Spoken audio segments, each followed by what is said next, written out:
Hi guys, അങ്ങനെ 2 ദിവസം leave കിട്ടിയപ്പോൾ നമ്മൾ പെട്ടിയൊക്കെ എടുത്ത് ഇറങ്ങിയിരിക്കുകയാണ് ഗൈസ്. തമ്പലൈൻ വായിച്ചപ്പോൾ തന്നെ നിങ്ങൾക്ക് മനസ്സിലായിട്ടുണ്ടാവുമല്ലോ നമ്മൾ എങ്ങോട്ടാണ് പോകുന്നത്. അതെ, അങ്ങ് ഭോപ്പാൽ വരെ ഒന്ന് പോവുക. അങ്ങനെ ഞങ്ങൾ ഭോപ്പാലിലെത്തി ഗൈസ്. പക്ഷെ വന്ന് ഇറങ്ങിയതും കണ്ടത് നല്ല കിടിലം മഴയാണ്. അതുകൊണ്ട് തന്നെ വന്ന് ഇറങ്ങിയപ്പോൾ ഉള്ള വീഡിയോസ് ഒന്നും എടുക്കാൻ പറ്റിയില്ല. ഏഷ്യയിൽ നിന്ന് നമ്മൾ ഡയറക്റ്റ് പോയത് ഹോട്ടലിലേക്കാണ്. ഹോട്ടലിൽ നിന്ന് വന്ന് ഫ്രഷ് ആയിട്ട് പിന്നെ ഫുഡ് കഴിച്ചിട്ട് പിന്നെ നമ്മൾ ലേക്ക് വ്യൂ എന്നറിയപ്പെടുന്ന സ്ഥലത്തേക്കാണ് പോയത്. അങ്ങനെ ഞങ്ങൾ അവിടെ എത്തി. അവിടെ എത്തിയപ്പോഴും കണ്ടു നല്ല കിടിലം മഴയാണ്. ഇതാണ് ഭോപ്പാലിലെ ലേക്ക് വ്യൂ എന്നറിയപ്പെടുന്ന സ്ഥലം. ഭോപ്പാൽ തന്നെ അറിയപ്പെടുന്ന സിറ്റി ഓഫ് ലേക്സ് എന്നാണ്. ഞങ്ങൾ ബോട്ടിംഗ് ഒക്കെ ചെയ്യാമെന്ന് വിചാരിച്ചാണ് അവിടെ പോയത്. പക്ഷെ ഈ മഴയത്ത് ബോട്ടിംഗ് ചെയ്യാൻ പറ്റുമെന്ന് നിങ്ങൾക്ക് തോന്നുന്നുണ്ടോ? പക്ഷെ നമുക്ക് ബോട്ടിംഗ് ചെയ്യാൻ പറ്റി. അവിടെയുള്ള കുട ചൂടിയിട്ട് വരെ ബോട്ടിംഗ് ചെയ്യാൻ പോകുന്നുണ്ടായിരുന്നു. അങ്ങനെ ഞങ്ങൾ ബോട്ട് കയറേണ്ട സ്ഥലത്ത് പോയി സേഫ്റ്റി കോട്ടൊക്കെ വാങ്ങി സേഫ്റ്റി കോട്ടൊക്കെ ധരിച്ച് ഞങ്ങൾ ബോട്ടിൽ കയറിയിരിക്കുകയാണ് ഗൈസ്. അങ്ങനെ നമ്മൾ കാഴ്ചകൾ കാണാൻ വേണ്ടി പോവുകയാണ്. മഴയായതുകൊണ്ട് തന്നെ ബോട്ട് തുഴയാൻ ഭയങ്കര ബുദ്ധിമുട്ടായിരുന്നു. നല്ല കാറ്റും ഉണ്ടായിരുന്നു. ഈ കാറ്റിലും മഴയിലും നമ്മൾ കുടയൊക്കെ ചൂടി കാഴ്ചകളും കണ്ടങ്ങനെ മുന്നോട്ട് പോവുകയാണ്. നമ്മളുടെ കൂടെ ഉണ്ണിയേട്ടൻ്റെ ഒരു സുഹൃത്ത് കൂടെ കൂടിയിട്ടുണ്ടായിരുന്നു. അവിടെ ഭോപ്പാലിൽ തന്നെ ജോലി ചെയ്യുന്നൊരു സുഹൃത്തായിരുന്നു. നമ്മൾ വരുന്നതെന്ന് അറിഞ്ഞിട്ട് നമ്മളുടെ കൂടെ രാവിലെ വന്നതാണ് സ്ഥലങ്ങളൊക്കെ കാണിക്കാൻ വേണ്ടി. മഴയാണെങ്കിലും യൂട്ടൻ നന്നായിട്ട് എൻജോയ് ചെയ്യുന്നുണ്ടായിരുന്നു. യൂട്ടൻ്റെ ആദ്യത്തെ വോട്ടിംഗ് ആണിത്.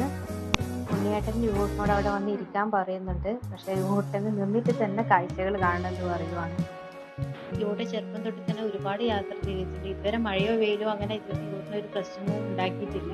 അത് തന്നെ നമുക്കൊരു വലിയൊരു ആശ്വാസമാണ്. നമ്മൾ പോയിക്കൊണ്ടിരിക്കുമ്പോൾ ഒരു ചെറിയൊരു ദ്വീപ് കാണാൻ മുന്നിൽ.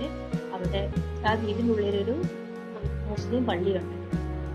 അവിടെ നമുക്ക് ഇറങ്ങി പള്ളീൻ്റെ ഉള്ളിലേക്ക് പോകാവുന്നതാണ്. പക്ഷെ നമ്മൾ നല്ല മഴയും കാറ്റൊക്കെ ആയതുകൊണ്ട് നമ്മൾ അവിടെ ഇറങ്ങിയിട്ടില്ല. പിന്നെ മഴയൊക്കെ ആയതുകൊണ്ട് തന്നെ അധികം ദൂരം പോകാനുള്ള പെർമിഷനും നമുക്കില്ലായിരുന്നു. അങ്ങനെ ആ ദ്വീപിൻ്റെ അവിടെ നിന്ന് നമ്മൾ ബോട്ട് തിരിക്കുകയാണ്.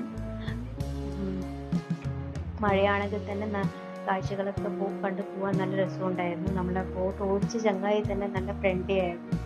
പെർമിഷൻ ഇല്ലെങ്കിൽ പോലും നമ്മൾ കുറച്ച് അങ്ങോട്ടും ഇങ്ങോട്ടൊക്കെ നമ്മൾ പറഞ്ഞ ഇതിൽ നമ്മളെ കുറച്ച് മുന്നോട്ടൊക്കെ കൊണ്ടുപോയി കാണിച്ചു തന്നിരുന്നു. നമ്മൾ തിരിച്ചു പോകുന്ന വഴിക്കാണ് welcome to the city of lakes എന്ന അതിൻ്റെ പോയിന്റ് കണ്ടത്. മഴയായതുകൊണ്ട് തന്നെ അത് എത്ര മുന്നോട്ട് പോയിട്ടും അത് ക്ലിയർ ആകുന്നുണ്ടായിരുന്നില്ല. അവിടെ മോട്ടോർ ബോട്ട് ബാൻ ചെയ്തിട്ടുള്ളത് അത് വാട്ടർ പൊല്യൂഷൻ ഉണ്ടാകുന്നത് കൊണ്ടാണ്. അതുകൊണ്ട് തന്നെ നല്ല തെളിഞ്ഞ വെള്ളമാണ് അവിടെ ഉള്ളത്. വെള്ളത്തിൽ ഒരുപാട് മീനുകളുണ്ട്. അതുകൊണ്ട് തന്നെ നമുക്ക് സൈഡിലൊക്കെ ആൾക്കാർ ഇരുന്ന് മീനെ പിടിക്കുന്നത് കാണാൻ സാധിക്കുന്നുണ്ടായിരുന്നു. അങ്ങനെ നമ്മൾ തിരിച്ച് കരയിലേക്ക് പോവാണ്. നല്ല മഴയാണെങ്കിലും ആൾക്കാർ വന്നുകൊണ്ടിരിക്കുന്നുണ്ടായിരുന്നു. ബോട്ട് സർവീസും അതേപോലെ തന്നെ നന്നായിട്ട് നടക്കുന്നുണ്ടായിരുന്നു. ഇവിടെ പെഡൽ ബോട്ട് സർവീസും ഉണ്ട്. പക്ഷേ മഴയായതുകൊണ്ട് നമുക്ക് ആ ഏരിയയിലേക്ക് പോകാൻ പറ്റിയിട്ടുണ്ടായിരുന്നു. പിന്നെ അവിടെ കണ്ടൊരു നല്ലൊരു കാഴ്ചയാണ് ഈ അരയന്നങ്ങൾ. അവർ തന്നെ വളർത്തുന്ന അരയന്നങ്ങളാണ്. ഇങ്ങനെ സൈഡിലൊക്കെ വന്നിരിക്കുന്നത് കാണാൻ നല്ല രസമുണ്ടായിരുന്നു. നമ്മൾ പോയത് പ്രൈവറ്റ് ബോട്ട് സർവീസിലാണ്. ഈ അരയന്നങ്ങളൊക്കെ ഉള്ളത് ഗവൺമെന്റ് ബോട്ട് സർവീസിന്റെ മുന്നിലാണ്.